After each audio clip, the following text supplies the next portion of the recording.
Hello बच्चों, let's read the question. So the question here is the capacitance C for an isolated conducting sphere of radius A is given by 4 pi epsilon naught A.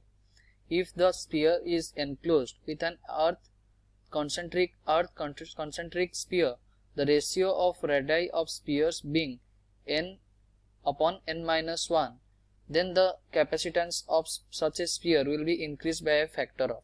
Okay question क्या पूछ रहा है, हमारे पास एक conducting sphere था, उसके concentric एक conducting sphere और एक कॉन्सेंट्रिक स्फीयर रख दिए और बाहर वाले को हम क्या किए, अर्थ कर दिए, और उसका अगर हम कैपेसिटेंस निकालेंगे तो वो पहला वाला जो स्फीयर था उसका कितना टाइम्स कितना फैक्टर हो जाएगा. Okay so the key concept of question here is,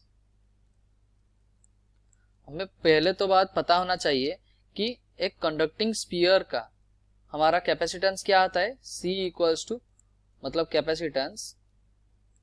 capacitance क्या आता है हमारा 4 पाई एप्सिलॉन नॉट इनटू इसका रेडियस. मान लो इसका रेडियस r है तो 4 पाई एप्सिलॉन नॉट r.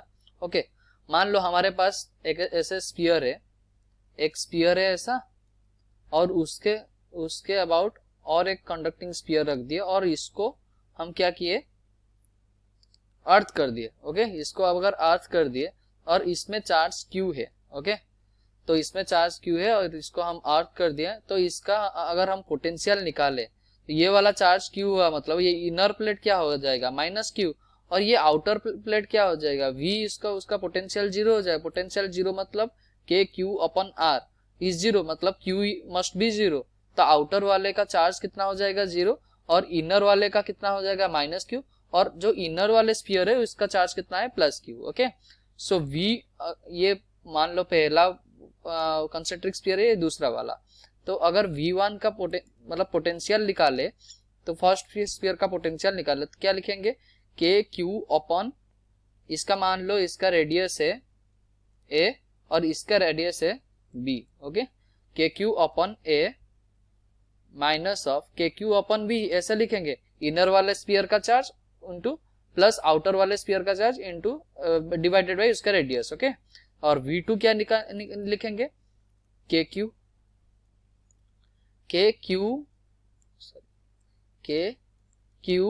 उसका कितना चार्ज पूरा कंटेन करता है, KQ और minus Q minus Q upon B. Okay तो ये कितना हो गया, ये तो जीरो हो गया. तो अगर हम V1 माइनस V2 करेंगे ये क्या हो जाएगा हमारा, KQ upon KQ whole into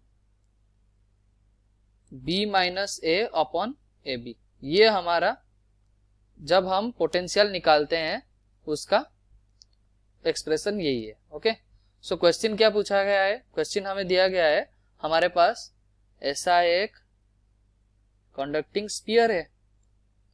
okay और ये हमारा दूसरा कंडक्टिंग स्फीयर है.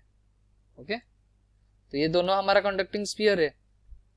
तो अगर इसका रेडियस मान लो A है, इसका रेडियस मान लो B है, हमारा V क्या निकला था, KQ अपॉन, और इसका चार्ज मान लो, इसका चार्ज कैपिटल Q दिया गया है, कैपिटल Q, तो हमारा पोटेंशियल कितना निकला था KQ upon B minus A upon AB. Okay so C हमारा कितना, मतलब कैपेसिटेंस क्या है, Q अपॉन V, तो Q upon KQ upon KQ into B minus A upon AB. Okay इसको अगर हम सॉल्व करके लिखे तो K को हम क्या लिख सकते हैं, 1 अपॉन 4 पाई एप्सिलॉन नॉट. तो अगर पूरे लिखे 1 upon 4 pi epsilon not, Q के Q कैंसिल हो गया और यहाँ आ जाएगा AB upon B minus A,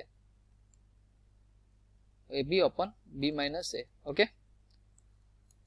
तो अगर ये वाला देखे, ये वाला एक्सप्रेशन को देखे, हमारा क्या था, C पहले क्या दिया था 4 पाई एप्सिलॉन नॉट A. ये इतना तो हमारा ये वाला छोटा सा कंडक्टिंग स्फीयर का कैपेसिटेंस है. ओके तो और कितना ऐड हो गया इसमें, और फैक्टर कितना आ गया, V upon B minus A, इतना फैक्टर मल्टीप्लाई हो गया.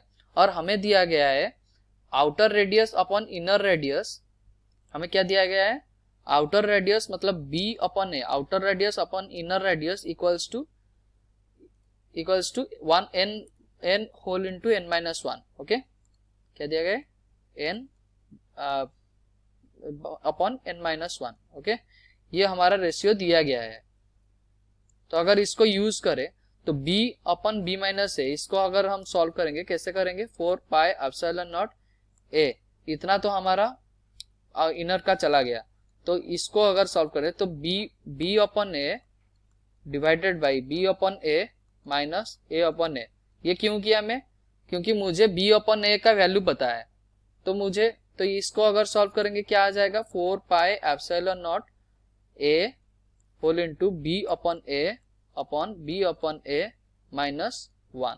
ओके, तो इसको अगर हम b अपन a में ये वाला इक्वेशन पुट करें तो ये हमारा आ जाएगा 4 pi epsilon naught a into n. Okay, so our correct option is option D. Okay, hope you understand well. Best of luck. Thank you.